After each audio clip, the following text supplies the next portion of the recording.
Hey guys, what is up? It is me, Pagey, here once again with another video on The Flash Season 5. That Flash was a bit more aggressive than it needed to anyway, or needed to be, but this is my review for the second last episode for the season, the penultimate episode, otherwise known as episode 21, otherwise entitled The Girl with the Red Lightning, and this episode ended in, I think, is this the most cut-off ending we've had for a finale? I think it is, or for a second last episode leading into a finale. Not too sure, but anyway, if you've not watched the episode, go watch it, because spoiler alert, obviously, throughout this video about this episode. But if you have watched and are continuing on with the video, let me know your various opinions on this episode in the comments section down below. What did you like? What did you love? What did you dislike? What did you hate? All of that in the comments, as well as being sure to drop a like on the video if you enjoyed it and are excited for what's to come in next week's finale. A lot of stuff's going down. There was a big handful of reveals that tie all most of the season together. The last episode was obviously the big, not the big, but the episode where Nora sort of goes rogue, has like the negative speed force through her, which still plays into this episode as well.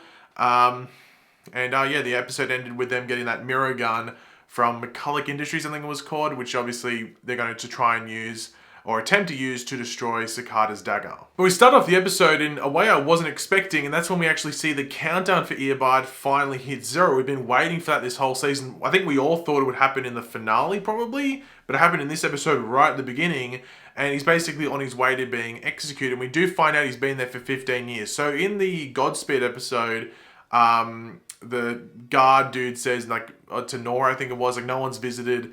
You're the second person to visit him in 15 years. So we weren't sure if, the first person visited him 15 years ago and then Nora showing up now, or if he'd been in there for 15 years and, well, he's been there for 15 years. So he was locked up in 2034. So it'd be interesting if they reveal next episode in the finale what happened to him. Because obviously Barry had apparently disappeared in 2024. So I have to wait and see if they reveal that. But obviously we see Orlin in Grace's mind, pushing her to do this thing, to kill all the metas and stuff like that. And speaking of killing all the metas, Joe and Cecile have this plan to bring all the metahumans into CCPD, group them all together and give them the cure if they want the cure. Which, yeah, in theory sounds good, but also it's like herding cows into a big ring and then chucking a wolf in there. The wolf's probably going to go crazy and kill, cows? Sheep. Putting sheep into a big paddock.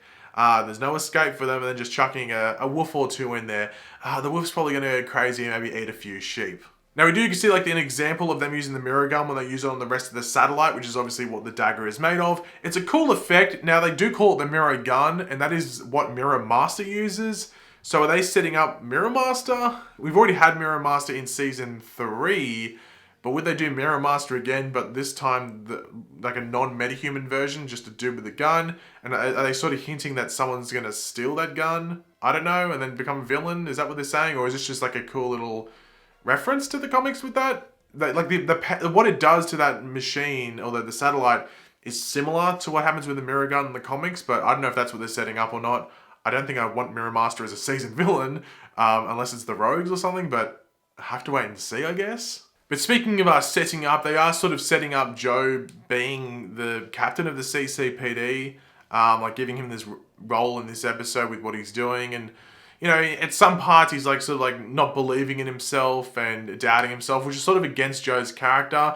But I guess they need to have this moment where he doubted himself and then steps up and is like, look at me, I'm, showing captain tendencies or something like that. So it's a typical thing that happens in TV shows where they bring a character down to put him up in certain areas. It was a bit against his character, but I understand why they did it, but it just felt a bit weird.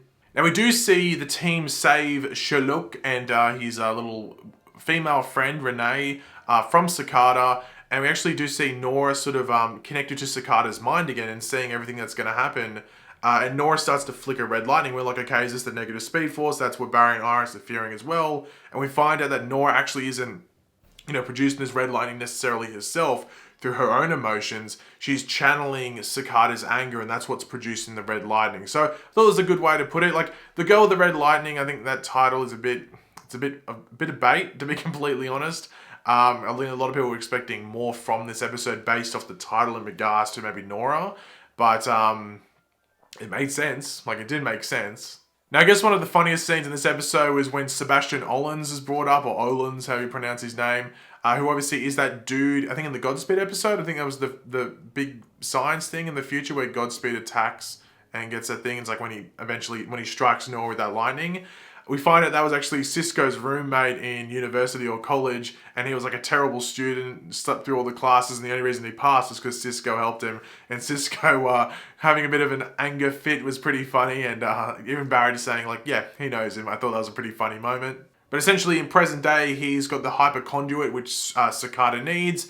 Barry goes there, Cicada's already taken it, and there is that cool scene where like the bomb or the C4 or whatever goes off, and Barry's running away from the explosion. I thought that was a pretty cool scene, like that slow-mo effect I thought was pretty cool, which we don't see that often, which I think I wish we saw more of it. Those cool like slow-motion flash scenes, especially like running away from big explosions or big objects. Don't see it enough, but it was a pretty cool scene to have a look at. But with all this combined, we do see like Cicada's ultra device. Is that what we're calling it? Ultra weapon or mega weapon, whatever you want to call it. Which instead of, killing the metas just in the city, just in Central City, this would produce enough power to disperse this virus and kill metas countrywide. So it's not just a city threat in Central City, it's now a countrywide, disaster waiting to happen. So, Team Flash has to act pretty damn quickly. Now, one thing that sort of annoyed me throughout this episode wasn't actually like anything with the writing. I guess it's writing, but they have to do it so there's doubt towards a character, but it sort of affects other characters. And that's when Ralph is bringing up or asking the right questions about the timeline and everything like that, and how everything doesn't add up, and it just seems like they might be baited, or there's something else going on, especially with like Nora's effect on everything. And he's bringing up the whole dagger thing where it wasn't there, now it's here, and then it wasn't there, and what was she doing without the dagger? How is she killing people? So why is the dagger relevant now? Why is Nora back here to stop it and everything like that?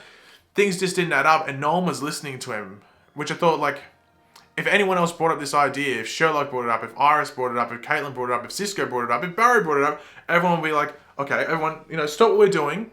Stop what we're doing. We need to listen to this person. But because it's Ralph, no one listens. And it bites him in the ass. Like, it's going to bite them in the ass, as we see at the end of this episode. But I think everyone watching knew Ralph is on the money here. Why is no one listening? Like, not even one person was listening. Like, what? Not even Cisco. Like, what? What? Now, we did see, like, Nora use the cerebral inhibitor and without asking anyone, and it sort of, like, just goes crazy. But she does not show any of Star Lab, so she is protecting their hideout, I guess, from Cicada, because she might be able to see, back into Nora's mind and everything like that. You can understand why Nora was doing it. It's still silly. Like, everyone shot her down. I guess it's similar to the Ralph situation where you're shooting down an idea, but then they agree to the idea anyway after the fact. So it's just like, so you were wrong earlier on in the episode. Anyway, so you understand why Nora's doing it, because she believes she's right, and she, this is her mission to destroy this dagger and everything like that. Like, Earbud's pushing this, and it's meant to lead to, saving her dad and everything like that. So you understand why Nora's doing it, but once again, silly move. And this leads into Nora giving that speech, which could potentially be a good speech. Like, if you just listen on its own, it's a good speech. But when you look back at Nora's past and even just recent actions, it doesn't really add up. And it's just like, no, Nora, that's not what happened. She was talking about, I'm an adult, but then she's talking like a 12-year-old and acting like a 12-year-old all the time.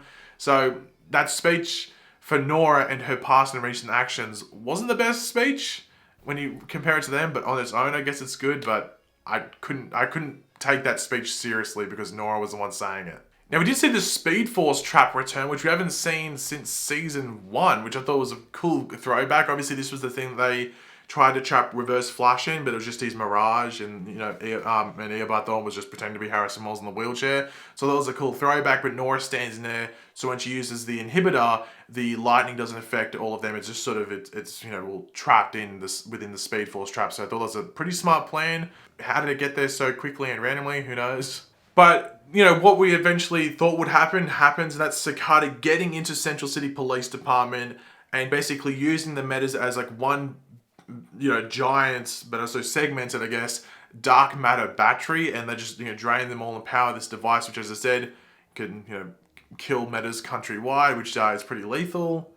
But then we do get a fight between I guess Barry's there, but he's like knocked out within like 2 seconds. So it's mainly Killer Frost and Ralph, fighting Cicada. Thought it was a fairly decent scene. The choreography wasn't that great, but, Flash isn't known for its choreography because it's a a super powered comic book show rather than Arrow, which is more like street level and vigilante. So you're not expecting the choreography to be next level. I did think it was cool that Ralph made like a arm blade thing. Don't think would it work with his powers? I don't know. Anyway, he made it, which looked, I guess, sort of cool. But speaking of Ralph, this is where everything that he was saying in the episode comes back to it, where he relives his theory about the dagger and everything like that. And he, is trying to stop them from taking it because he realizes like this plan doesn't make sense. Something bad is going to happen if we destroy this dagger. And this is when we see in the future, Earbud's going to his execution. They rip off that little vest that's over the top, and the dagger is actually pressed against him. And I was like, oh, what the hell? Now, this isn't too surprising about the dagger being connected to Earbud, but we were theorizing that maybe it was being used to power his cell or something.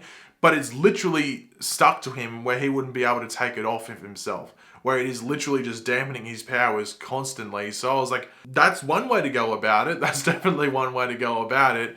And it'd be interesting to see, like, how did they get that? Hopefully that's explained in the finale. Like, how did Iron Heights get that dagger? Or was, like, he stabbed with the dagger? I don't know. It's going to be interesting to see how they explain all of this in the finale. But to finish off going into the finale, like, the big, like, it is actually a cliffhanger because it just ends. And that's when we see the dagger coming down and Barry goes to shoot it with the mirror gun. And we don't actually see it getting destroyed. We just see Barry shoot the little blast from the mirror gun out. So maybe Ralph stretches out and grabs it. That might happen. I haven't watched the promo for next week's episode. Don't know what's happening in that promo. I turned it off as soon as the episode ended because I didn't want to have any sort of reference to that. I want to just talk about the episode. But I don't know. It'd be interesting to see because they don't show the dagger being destroyed. So whenever that happens, it cuts off. It makes you think, does it get destroyed? Does Ralph? Because Ralph was reaching for it, so maybe Ralph grabs it.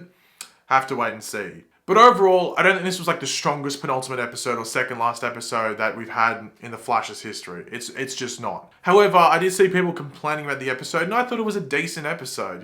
It's exactly what was said in the trailer and what we thought would happen. Cicada was building to disperse this virus. She was getting everything, and that's what happened.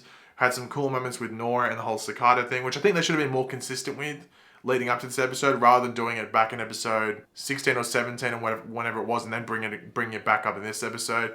Maybe should have had it once or more times previously, but it was still decent. But yeah, as I said, it wasn't the greatest penultimate episode, but I think it did a decent job setting up what happens next week. So I'm excited for the finale, excited to see how it wraps up, and yeah. But thanks for watching, guys. Hopefully you enjoyed the episode or my video as well. If you did, it'd be awesome if you could drop a like on it to show your support, especially if you're just hyped for how this season ends. Let me know in the comment section down below your various opinions on this episode. What did you like? What did you love? What did you dislike? What did you hate? Let me know all of that. And of course, if you are new to the channel, make sure to subscribe. And yeah, I'll catch you later. Goodbye.